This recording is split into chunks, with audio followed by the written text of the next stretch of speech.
A humanitarian group in Israel right now was trying to get a radio advertisement on the air that would list the names of children killed in the conflict in Gaza right now. The humanitarian group is B'Tselem. They've been operating in that area for a little bit over 2 decades, trying to make clear the human cost of the ongoing conflict between Israel and the Palestinians.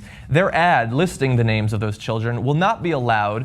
The IBA, the Israeli Broadcasting Authority, says it is too politically controversial.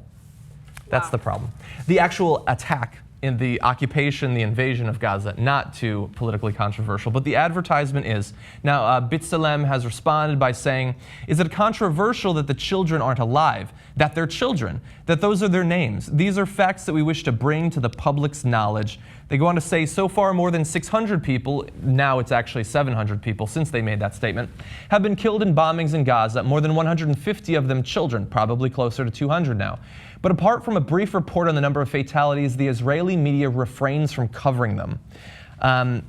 So there is a human cost, and they're trying to make it clear. Unfortunately, you have some form of political advertisement censorship going on in Israel, and I think it's too bad because I think many Israelis probably are totally fine with the action going on. Some oppose it. I think more would oppose it if they understood the actual toll that was being paid right now by the Palestinians. Yeah, I think that when you try to censor any type of political speech, that political speech is actually going to get more coverage, right? The censorship now becomes the story, and people are going to wonder what's the message that the government is trying to hide. Yeah. So they might actually be hurting themselves by trying to censor this message, but it also kind of shows you what the objectives are of the government there. Because if they genuinely wanted to inform their public and they wanted to seem as though they were making a logical decision or logical decisions based on this conflict, they would be okay with that information going out to the public. But they're obviously paranoid about it. There might be a little bit of shame regarding it. I mean, when you consider the number of children that died as a result of this conflict, I mean, who's going to be in favor of that? Yeah. Hiding information never works. Censorship never works. Hopefully, this is the type of news story that resonates with people, not only in Israel, but internationally, and they realize what the government of Israel is trying to do right now when it comes to censorship. Yeah. It's information. This is not something that's meant to be twisted or skewed. It's just simply the number of children that have died and their names. And if you're trying to censor that, you're trying to hide something, clearly. Yeah, I mean, how many times did we have the names of those who died in 9/11 read as part of a memorial? They just want to memorialize those children. And I don't think that we're irrationally coming down on Israel here. All governments do this to some extent. Certainly the U.S. government has done it. Back in the Vietnam War, we would routinely count civilians as militant deaths because we wanted to show how many of those bastards we were killing. Tonkin Gulf, when we shot down the Iranian plane. Like, we lie about those things as well, and look at the reaction to Edward Snowden's revelations of things like they had the footage of the helicopter and stuff like that. We do the same thing.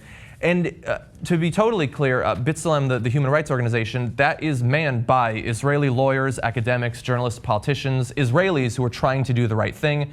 We had another report, I think it might have been mentioned on the show last night, about 50 Israeli reservists who refused to go into combat, making a political statement there. So all of that is true. But what else? Another thing that's true is that unfortunately earlier today, a UN school compound was struck by Israeli tank fire. 15 were killed, dozens were injured. Now, we don't know how many of those 15 were children right now. Some of them were likely to have been children, and that is the 4th UN facility that has been hit so far in the conflict, which is still in its infancy, perhaps. And so that list of children's names is going to be much longer before this conflict is over, and it's unfortunate that who they are, what happened to them is being silenced. Yes, and the conflict will continue as long as there's censorship, as long as there's criticism of anyone who objectively looks at this situation and criticizes both sides. It's going to continue on. There is obviously no hope for a two-state solution when you have... Not in the immediate future. Not in the immediate future, absolutely. If we continue having a conflict that's covered the way that it's covered in the mainstream media. Yeah. And so I thought I was being fair by listing those things. I also want to be fair in the other direction, in all directions. And just one more big stat. Katie Sebas is one of our interns. She did some research, and she found this.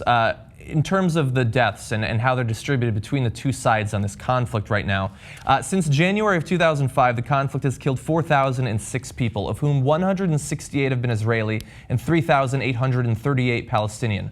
Only 4% of those killed have been Israeli and 96% Palestinian. The conflict has thus killed 23 Palestinians for every one Israeli. Now understand, before 2005, the number was skewed a little bit more, it's awful, but I suppose equitably. And understand that on both sides, Palestinian and Israeli, the majority are civilians. You're disproportionately more likely to be killed as a civilian than as a militant or an Israeli soldier. It's awful on both sides, but it's hard not to think it's a little bit worse on the Palestinian side when you're being killed at a rate of 23-1 and you have absolutely nowhere to go because you're penned into a small area as densely populated as Philadelphia.